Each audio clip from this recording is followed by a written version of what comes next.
এখন বাজে বিকেল 4টে, বসিয়েছি একটু চা খেয়ে নিয়ে বেরোবো একটু কেনাকাটা করতে। এত বিকেলবেলা চা সাধারণত খাই না, কিন্তু আজ একটু কেনাকাটা করতে যাবো বলে চাটা খেয়েই আর যাবো। এত গরমেও আমাদের কিন্তু চা খাওয়া বন্ধ নেই, হয়তো বন্ধ হবেও না। গিয়েছিলাম কেনাকাটা করতে, কিন্তু যাবার আগে ফোনটা নিয়ে বেরোতেই ভুলে গেছি, তো ভিডিও করা হয়নি। এসে ভাবলাম চলুন কী কী কেনাকাটা করলাম আপনাদেরকে দেখাই। আসলে কালকেই দুটো ওকেশন আছে পরপর, তো সেই জন্যই আর কি কেনাকাটা। আমাদের জন্য কিছু কিনেছি, সব কিছুই একসঙ্গে দেখাবো আপনাদেরকে। প্রথমে এটা আছে বাবার জন্য ট্রাউজার প্যান্ট, ওই ঘরে রেগুলার ইউজের জন্য একটু ফুল প্যান্ট। এটা আছে আমার ছেলের জন্য ওর দাদুর তরফ থেকে। ওর দাদু পয়লা বৈশাখে টাকা দিচ্ছিল, তখন আমরা নিইনি। আমি বলেছিলাম যে জন্মদিন আসছে তো সামনেই, তখন দেবেন। তো আজকে যখন গিয়েছিলাম ওর জন্য একটা জামা প্যান্ট কিনে নেওয়া হয়েছে। এখানে আছে আমার জন্য একটা শাড়ি, এটা কিন্তু একদম অপ্রত্যাশিতভাবে পাওয়া একটা শাড়ি। গিয়েছিলাম অন্য মানুষদের জন্য কেনাকাটা করতে, শাড়িটা পছন্দ হয়েছিল, কিন্তু বাবাকে বলছিলাম না। কিন্তু বাবা দেখে বুঝতে পেরে বলছে নেবে। আমি তো একবারই বলে দিয়েছি হ্যাঁ নেবো।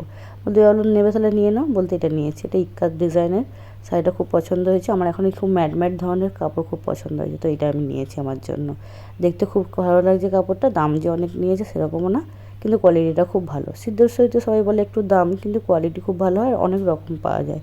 ওখানে একটা বেড কভার আছে, কালকে একটা বিয়ে বাড়িও আছে, তো তার জন্য বেড কভার কিনেছি। আর এই বেড কভারগুলো আমাদের ঘরের জন্য কিনেছি। সামনেই ছেলের জন্মদিন আসছে, কিছু মানুষদেরকে ইনভাইট করেছি, তাই ছেলের জন্মদিনের সময় এই দুটো কটনের বেড কভার দুটো ঘরে পেতে রাখবো।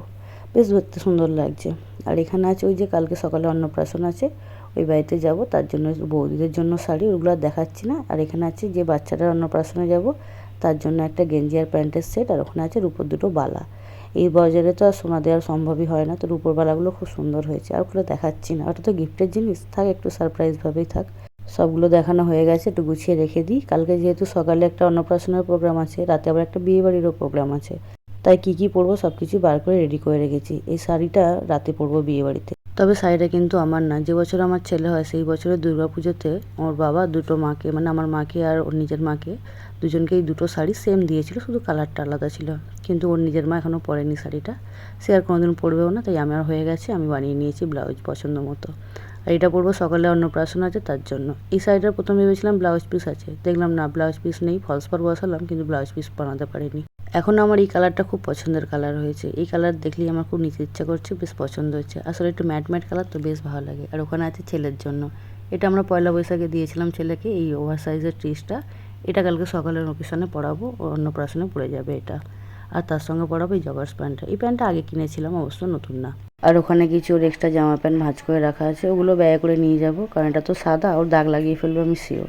যদি ওখানে গিয়ে চেঞ্জ করাতে হয় তো চেঞ্জ করিয়ে দেবো বলে ওগুলো গুছিয়ে রেখেছি। চলুন আবার কালকে আপনাদের সঙ্গে দেখা হবে, অন্নপ্রাশনের ভিডিও নিয়ে আসবো, আর রাতে নিয়ে আসবো বিয়েবাড়ির ব্লগ নিয়ে।